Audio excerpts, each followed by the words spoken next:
The next thing we should look at is how our consonants are arranged. For the top two rows, we have P and F at the left side of our chart, and G and J at the right side of our chart. They're arranged this way because if we analyze the way we speak, we're using the front of our mouth to use these sounds, as in P and F. I'm using my lips and my teeth to produce those sounds. And as we move to the right on the chart, slowly but surely, we're making those sounds towards the back of our mouth. We can use the examples of G. The sound G is produced further back in our mouth than P. The next thing we'll notice about our chart is that some of our symbols are shaded. Notice that none of the symbols in the vowel sections are shaded, but only a few are in the consonant section. The shaded symbols represent what are called unvoiced phonemes.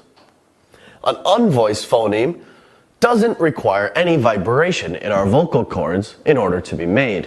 Whereas with most sounds, especially all of our vowel sounds, we have a voiced phoneme in which our vocal cords are vibrating in order to produce that sound. Let's look at a few phonemes which are quite similar in the other aspects of its production, but the only difference is in whether or not it's voiced or unvoiced. Take for instance the f and v sounds. They're both made in the same way as our breath is concerned, and they're made in the same way as a placement of our vocal organs are concerned. The only difference comes in the fact that our f sound is unvoiced. Again, that requires no vibration in our vocal cords to be made. We can articulate this onto our students by asking them to simply place two fingers over their throat and feel the difference between f and v. You can try that at home now with the s and z sounds. Put your fingers over your throat and pronounce the s sound and then the z sound. You can quite literally feel the difference. The top half of our chart is concerned with the vowel sounds, and it's split into two parts. On the left-hand side, we have our 12 pure vowels. They're one individual unit of sound and which corresponds to a vowel sound, such as a as in pat, I as in pit, or o as in pot.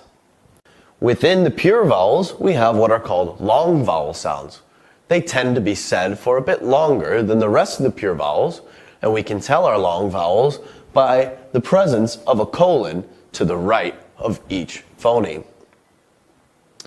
Secondly, we have what are called the diphthongs. The diphthongs combine two vowel sounds in such a way that it's impossible to split them and still pronounce the word correctly. Our diphthongs also require a movement in the mouth in order for that vowel sound to be made. To illustrate the point, let's take a look at the vowel sound oi. Oi consists of two different but distinct sounds, but here they cannot be divided and still pronounce the word boy correctly. We can even see the difference when we really analyze how we're making that sound. That sound again is oi. Oi. It requires a movement in the mouth in order to be made, as well as all diphthongs requiring that movement in the mouth because there are actually two different sounds coming together.